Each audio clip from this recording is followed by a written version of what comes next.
Så vil jeg gerne give ordet til Christine Antorini. Velkommen. Jeg beder at høre, hvad hun siger.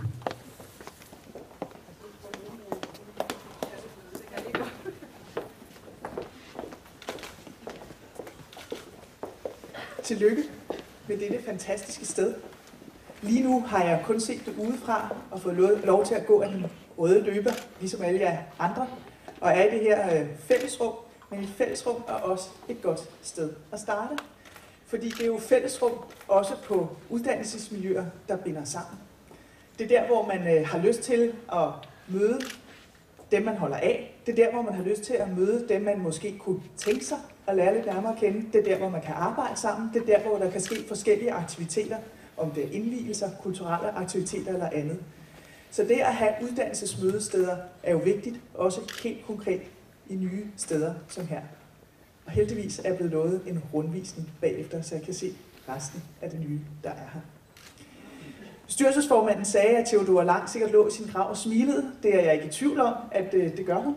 Fordi Theodora Lang har jo sat spor, selvom hun er tilbage fra 1882. Så har hun jo sat spor, ikke bare i forhold til at navngive stedet her, men hun var jo både en frontløber og frontkvinde, fordi hun var med til at introducere tanker omkring pædagogik og læring, som både har, som sagt, navngivet stedet her, men i virkeligheden har betydet rigtig meget i dansk uddannelsestænkning.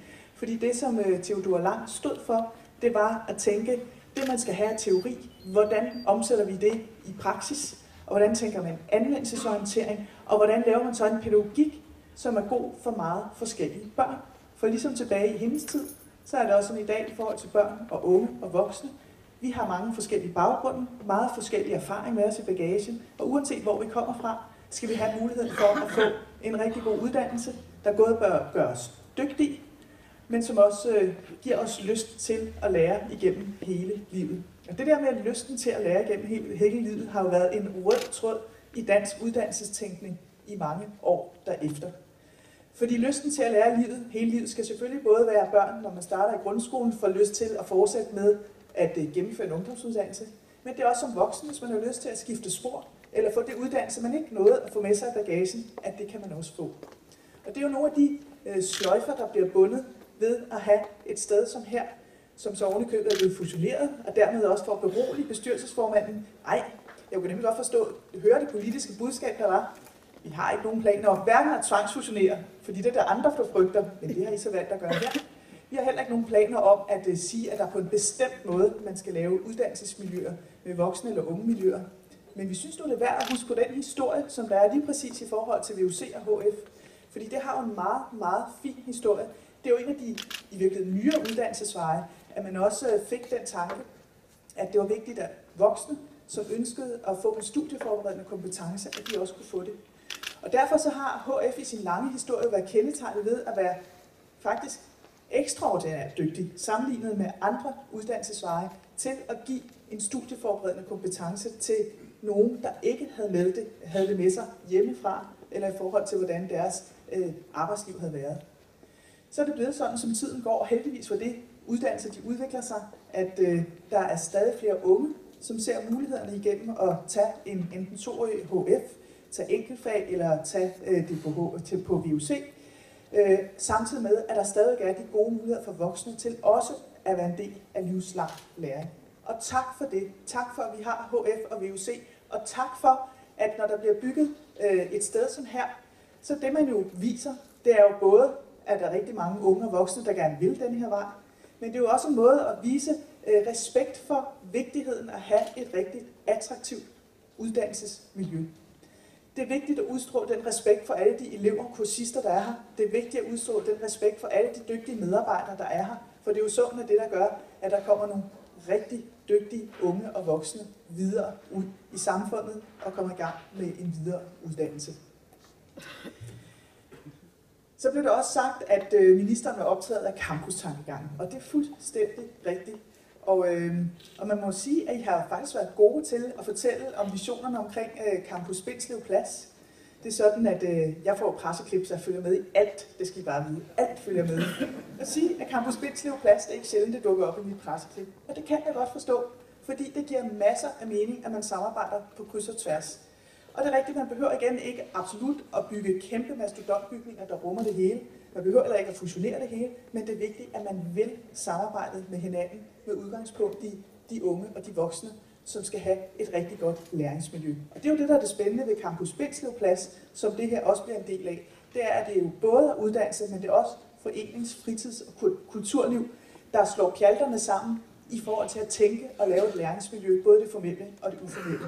Og det er spændende, fordi al erfaring viser, at hvis der er noget, der både giver værdi til et byområde og til dem, der bor der, det er, når man har ønsket og lysten til, at man samarbejder.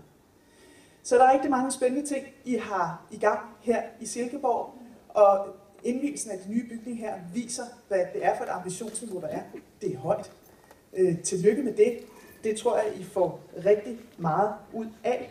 Og så synes jeg også, at det er spændende, at noget af det, man kan se i planerne op til, altså da I skulle bygge det her, det er, at I også har vægtet noget, som er unikt i dansk uddannelsestænkning, nemlig at eleverne også har fået lov til at få medindflydelse på, hvordan skulle det her egentlig se ud? Hvad er det, der skal til for, at eleverne oplever, at det er et godt læringsmiljø?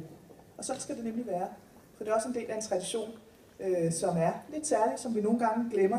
Det er, at det, der handler om medinddragelse i at udforme den hverdag, og dermed verden, man er en del af, det skal man også have med i bagagen.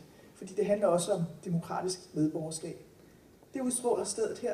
Det udstråler visionen om Campus Bindslev Plads. Det synes jeg er spændende, og jeg kan love jer, at jeg kommer til at følge det med glæde fremover. Jeg tror, I får rigtig meget ud af det, uanset om I er unge, voksne, medarbejdere eller medborgere her i Silkeborg. Og med de ord, så vil jeg gerne sige tillykke til bygningerne og alle jer, der skal bruge det.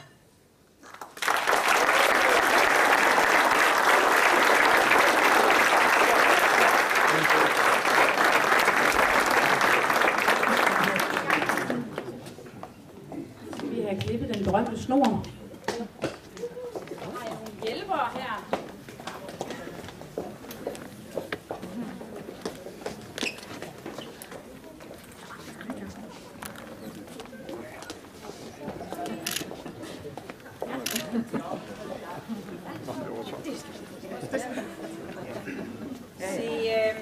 Vi vidste ikke rigtig, hvor vi skulle placere den her berømte silkesnor, så vi valgte simpelthen at tage vores dramaelever og sige, at de skulle have lov til at holde snoren.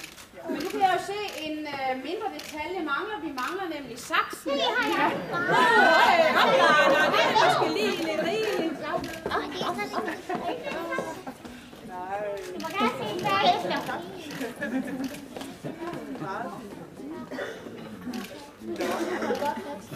Jeg gør bedst. Skal vi lave en nedtælling? Ja, det Og synes det jeg. bliver en nedtælling, hvor det er 3, 2, 1, og det gør vi lige sammen.